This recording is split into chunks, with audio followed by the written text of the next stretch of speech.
Hello friends, আজকেও চলে এসেছি একটা রেসিপি নিয়ে। আজকে বানাবো চিকেনের একটা রেসিপি। লাল লাল না হয়েও ঝাল ঝাল গোলমরিচ আর কাঁচা লঙ্কা দিয়ে এই রেসিপিটা খেতে খুবই ভালো লাগে। প্রথমে বেরেস্তা ভাজা তেলেতে আমি গোটা গরম মশলা ফোড়ন দিয়ে চিকেনটা একটু ভালো করে ভেজে নিয়েছি। তার মধ্যে দিয়ে দিয়েছি পেঁয়াজের পেস্ট। এখানে দুটো বড় সাইজের পেঁয়াজ নিয়েছিলাম।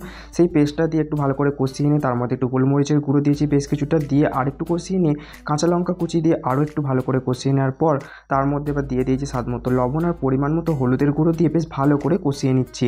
তারপর তার মধ্যে দিয়ে দিয়েছি দুটো মিডিয়াম সাইজের টমেটো, দিয়ে আর একটু ভালো করে কষিয়ে নিয়ে সামান্য একটু তেল ছেড়ে এলে ঢাকা দিয়ে বেশ কিছুক্ষণ রেখে দিতে হবে। তারপর তা থেকে ভালো রকম তেল ছেড়ে দিলে চিকেন মোটামুটি বয়েল হয়ে এলে তার মধ্যে ধনেপাতা কুচি আর আগে থাকতে পেঁয়াজ আর রসুন ভেজে যে পেস্ট বানিয়ে রেখেছিলাম সেই পেস্টটা দিয়ে আর একটু জল দিয়ে ভালো করে কষিয়ে নিয়ে ঢাকা দিয়ে রেখে দিতে হবে বেশ কিছুক্ষণ। তারপর ওপর থেকে এরকম তেল ছেড়ে দিলে সামান্য একটুখানি সানরাইসের গরম মশলা গুঁড়ো ছড়িয়ে গরম গরম সার্ভ করুন ভাত বা রুটি দিয়ে। খেতে কিন্তু খুবই দুর্দান্ত এই পদটা, আশা করছি ভালো লাগবে।